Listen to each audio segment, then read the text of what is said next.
agora, vamos falar sobre o ministro Alexandre de Moraes, porque o Fachin é o presidente da corte, mas está em recesso. E o ministro Moraes é quem assume aí essa presidência interina. Bom, Fernando, quero te ouvir também sobre isso, porque o ministro Alexandre de Moraes, independente de ser presidente da corte ou não, ainda hoje eu estava analisando aqui um levantamento que mostra que a relatoria de processos que tramitam no STF chegam a quase 50%, todos sob o guarda-chuva do ministro, ou sob a capa preta, né, do ministro Alexandre de Moraes. Então, essa presidência na corte muda alguma coisa ou só reitera o poder dele? Eu acho que só reitera o poder dele, porque o Moraes nunca precisou da presidência do STF para absolutamente nada. Ele sempre tomou as próprias decisões, conduziu os inquéritos da maneira como sempre quis, sem precisar da presidência para absolutamente nada, né? Você veja que saiu um dado recente que 80% das decisões tomadas pelo Supremo Tribunal Federal foram monocráticas. Então isso quer dizer que nós não temos um Supremo, nós temos 11 Supremos. Nós temos 11 STFs e uma Constituição. Mas quando você vai ver o teor das decisões, você reflete se nós temos realmente uma Constituição ou se temos, de fato, 11 Constituições e 11 ministros, né? Então, a ida do Moraes para a presidência do STF só reforça o poder que ele já tem. Você vê, se 50% das relatorias vão todas pro cara, significa que ele é muito mais poderoso do que qualquer presidente do STF. Ele é mais poderoso que o próprio plenário, por exemplo. Que a essência de uma Corte Suprema está no plenário, está ali no colegiado, na validação das decisões, né? Agora você tem isso, assim, a maioria das decisões tomadas de forma monocrática, então pouco importa se o cara está na presidência, na vice-presidência, ele está com o mais importante, que é a toga, e aí ele faz o que ele quiser, o que ele achar válido fazer, né? Assumir a interinidade não muda nada, porque o poder nominal não quer dizer nada. O poder está no exercício dele, você está entendendo? Isso é muito mais importante do que presidência e tudo mais. Assim, não, realmente, é óbvio que estando na presidência ele tem, digamos assim, uma margem maior de ação.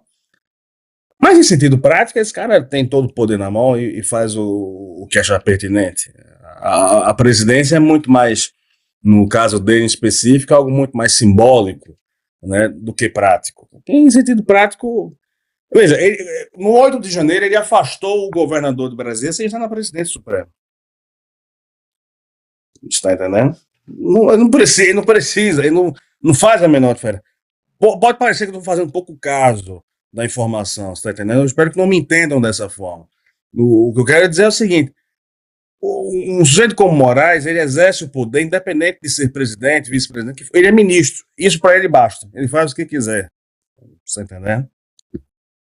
E a gente nota também uma subserviência por parte dos outros magistrados, né? A gente tem ele ali à frente dos principais casos de perseguição política no país, mas se vermos o posicionamento dos demais, são cúmplices, né? Essa é a realidade. E, deputado, também queria te ouvir, porque essa... Pois não? Pois não, Fernando? Não, eu estava concordando com você. As pessoas acompanham, só para complementar aqui, peço desculpas pela interrupção, a maioria dos ministros acompanham as decisões do Alexandre de Moraes porque encontram nele uma espécie de defesa, assim, um guardião, né? Pouco importante a legalidade das decisões dele, qual é a base que ele está usando para amparar o que está fazendo. Isso aí eles não ligam, né? Eles entendem, os ministros encontram no Alexandre de Moraes uma pessoa disposta a defender o Supremo acima de tudo, pouco importando o meio para isso. Você tá entendendo? Em essência é isso. Sim, sim. Pois é. Deputado, lembrando que esta é a segunda vez já, desde que o Edson Fachin assumiu a presidência da Corte, a primeira vez que o Moraes assumiu interinamente a presidência do STF foi durante a COP30, Ele até fez uma brincadeira, né? Olha, se o senhor quiser, eu já posso sentar aí agora, né? O que demonstra ali que ele realmente, por mais que ele não seja o presidente, mas seja muito mais atuante, digamos assim, independente de estar sentado na presidência ou não, ele faz questão desse título. Agora, o ministro Alexandre de Moraes, como a gente estava trazendo aqui, as decisões monocráticas acho que se sobressaem, independente de presidir a corte ou não. Então, eu queria sua análise em relação a isso também, porque a partir de agora, pelo menos pelos próximos dias, é ele que está no comando.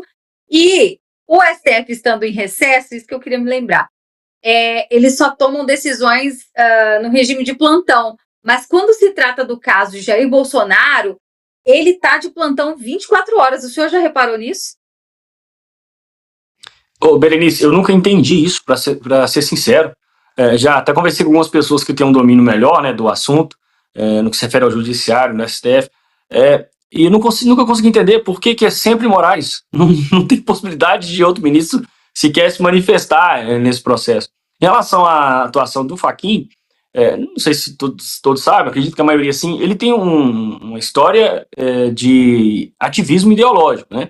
Ele é um cara de esquerda, tem vários vídeos dele se manifestando nesse sentido, em apoio a Dilma, enfim. Porém, ainda assim, ele tem se mostrado um cara com maior dignidade do que a maioria dos ministros. Ele tem se mostrado um cara muito mais correto na condução do seu papel de juiz. Ainda que use o seu cunho ideológico nas suas decisões, é claro que a gente não tem como acompanhar todas, a gente não tem aqui um resumo, né, do histórico dessas decisões, mas levando em conta o noticiário, a gente vê o Fachin envolvido em muito menos problemas do que Moraes, Barroso, que já saiu, mas que era muito um ativista político, né, na sua função, o próprio Gilmar Mendes, Dino nem se fala.